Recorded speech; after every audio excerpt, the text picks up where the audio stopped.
All of life is a thriller, whether it's a birth of a child, tsunami, crime of passion, or anything else in life. If you really look at it, it's a thriller.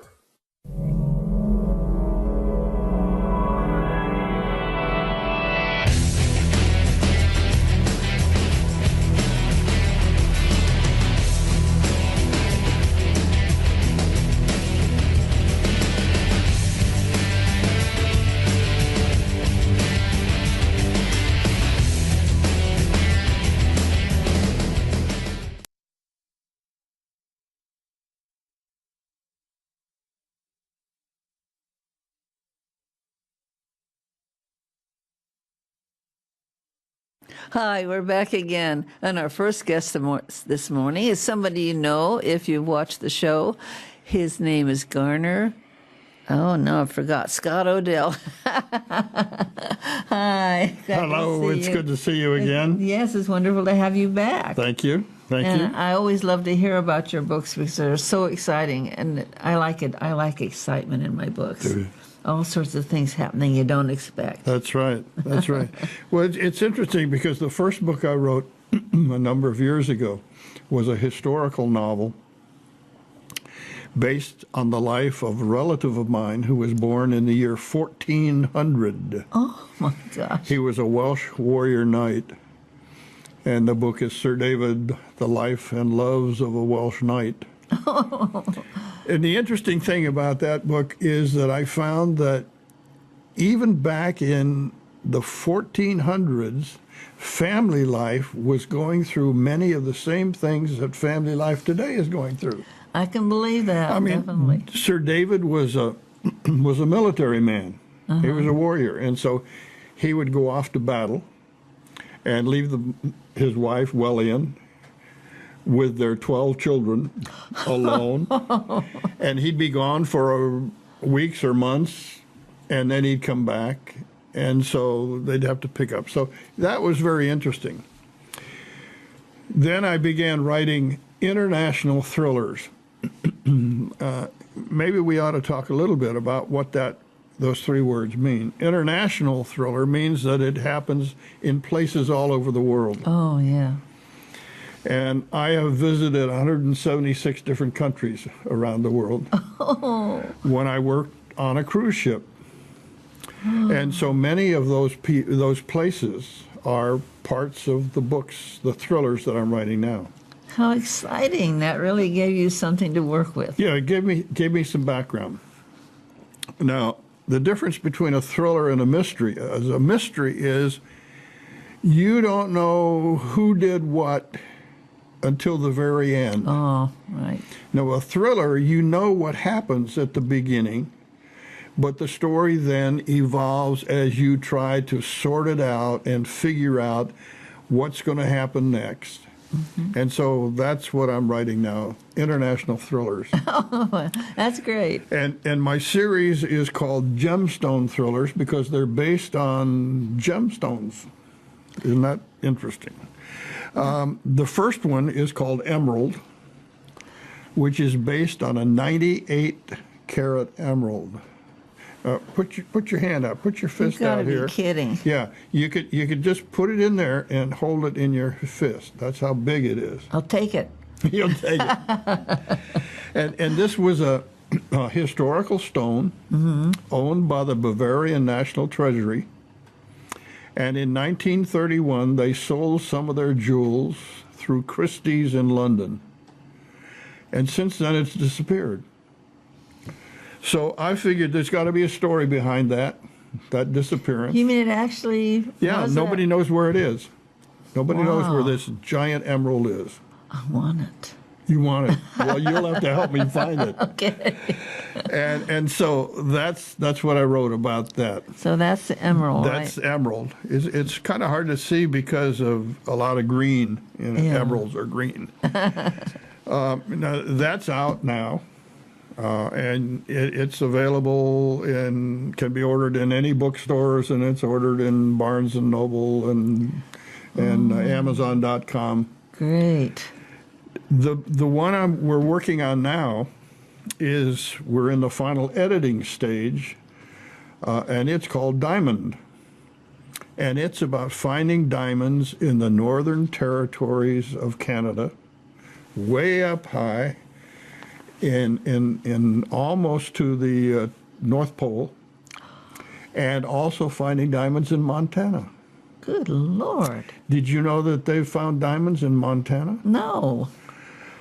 Well, in this is an interesting story that you will like. There was a young woman about your age who in 1960 was taking her early morning walk outside of a small town in Montana, and she kicked up a stone alongside the riverbank, thought it looked interesting, and she took it home to put with her collection of stones.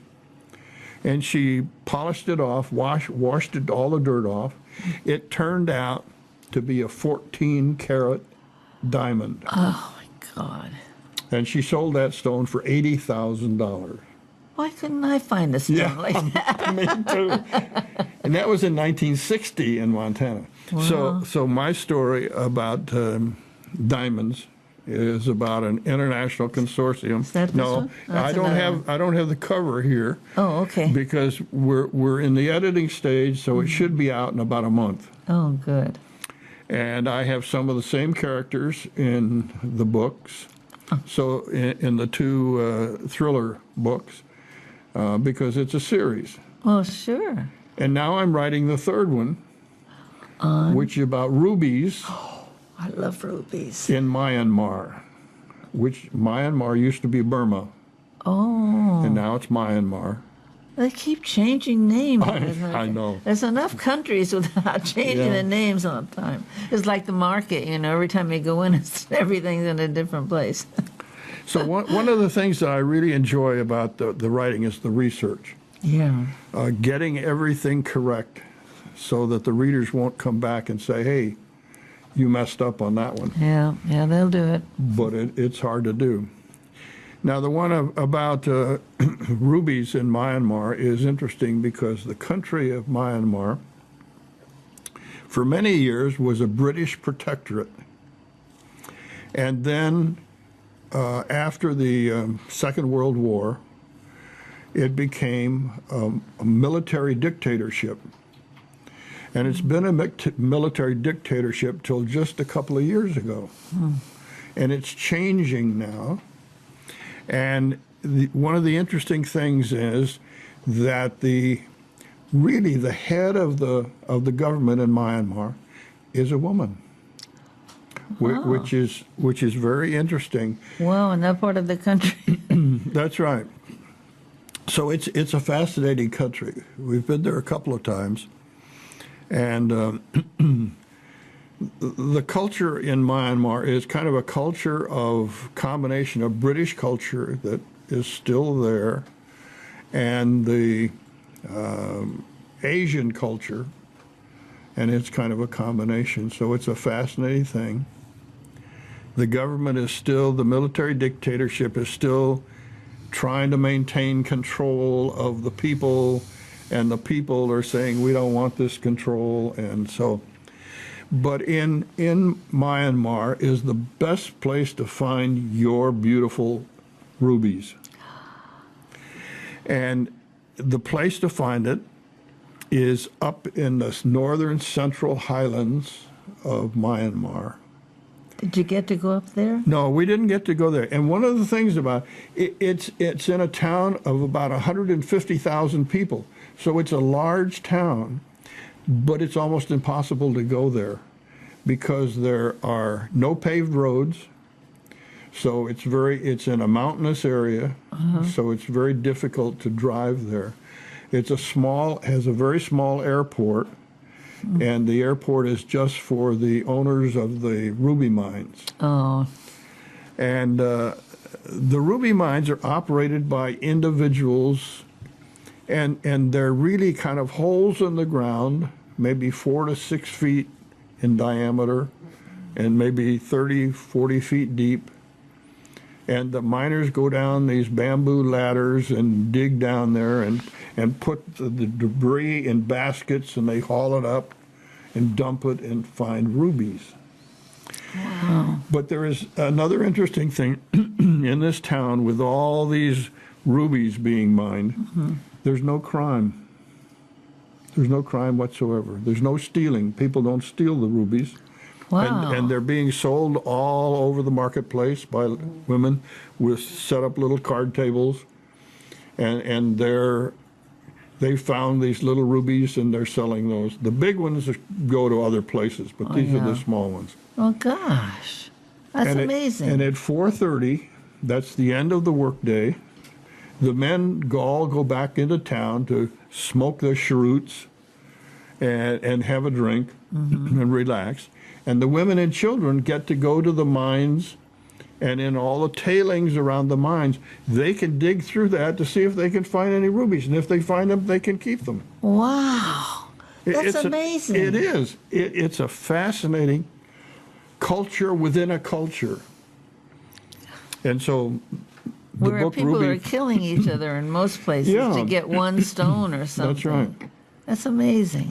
And so I've got, again, some of the same characters going through this, and the government is trying to gain control of these ruby mines. Oh, yeah, naturally. And this one owner is fighting that, and so there's a lot of intrigue.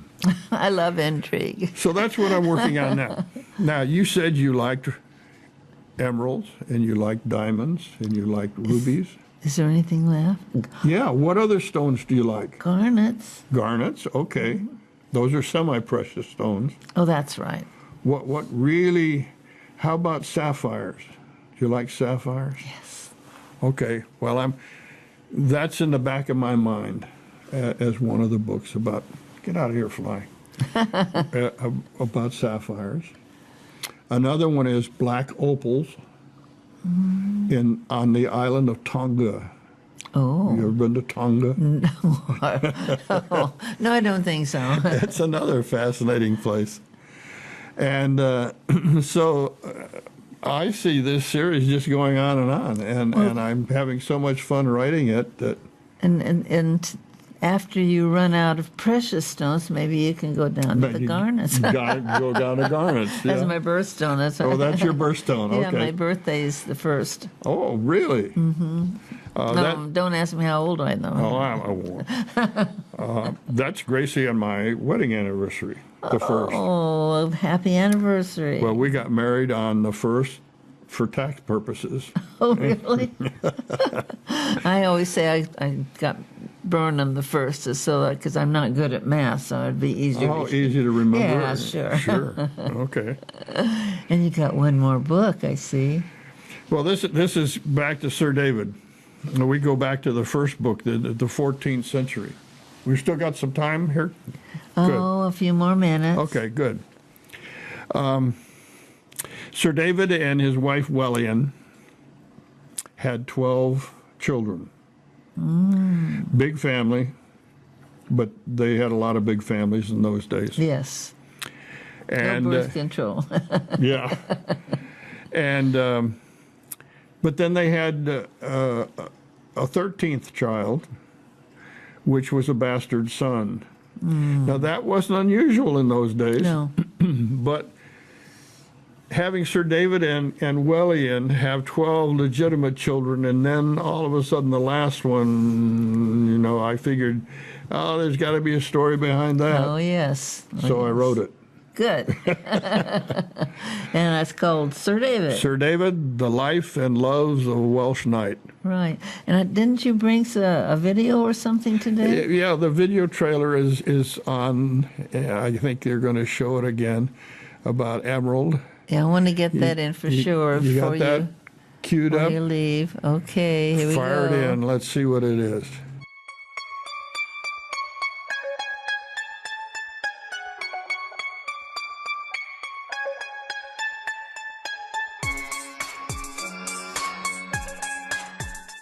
All of life is a thriller, whether it's a birth of a child, tsunami, crime of passion, or anything else in life. If you really look at it, it's a thriller.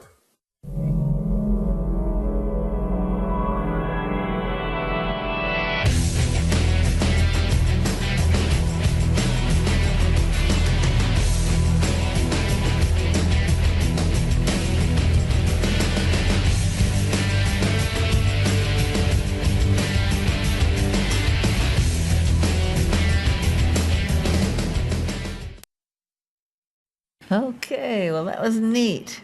Well, I enjoyed being here. Thank you very much for and you inviting can me. come as many times as you want to. I will do We that. love having Good. you, and I love your books. The books are all available. Well, these two are available, and Diamond will be available very soon. Okay, and that was any bookstore, Yes. Barnes and Noble. Yeah. Okay, Yeah. fantastic. And come again, please. Thank the you, next dear. time when you get the, what's the next one? Gonna be? Diamond. Diamond. Diamond will We'll be come out, back with out the soon. diamond. Okay. Okay. Thank you. Thank you. We'll be right back.